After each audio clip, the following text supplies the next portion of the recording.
Aktor na si Dennis Padilla, inaming hiwalay na sila ng Filipino-Australian live-in partner niyang si Linda Gorton.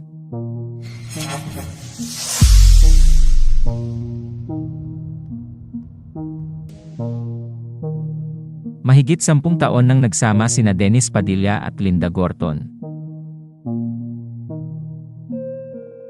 Binayayaan din sila ng 2 anak na sina Gavin at Maddie, at anak na rin ang turing ng aktor sa anak ni Linda na si AC.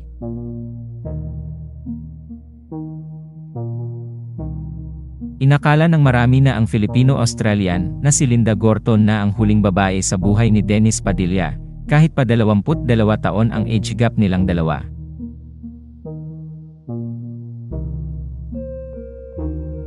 Sa press conference ng pelikulang Magic Hurts na ginanap sa Luxent Hotel noong ika-24 ng Pebrero, inamin ng aktor na si Dennis Padilla na hiwalay na sila ng Filipino-Australian live-in partner niyang si Linda Gorton noon pang 2020.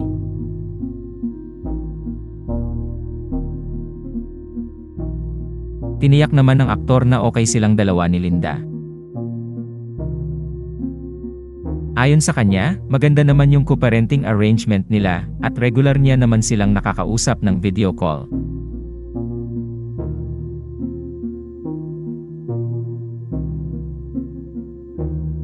Anya, for the past 3.5 years dun na sila nakatira, so medyo madugo ang labanan, child support.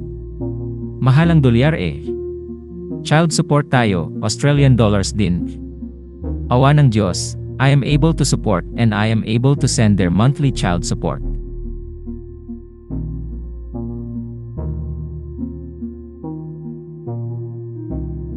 Dagdag pa niya, parte raw yon ng commitment niya sa kanyang mga anak para makalipad siya sa Australia at madalaw sila. Kahit nasa Sydney, Australia ang kanyang mga anak na sina Gavin at Maddie, ay regular daw ang komunikasyon niya sa mga ito.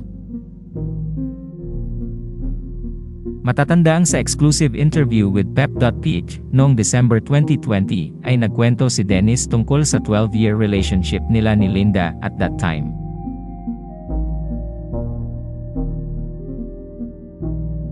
Ayon sa ulat ng Pep.ph, sinabi ni Dennis na nagkamabutihan raw sila noong siya ay 46 taong gulang na at si Linda naman ay 23 taong gulang na. Ibinalita rin ng Pep.ph na taong 2009 nung kumbinsihin ni Dennis na sa Pilipinas na manirahan si Linda.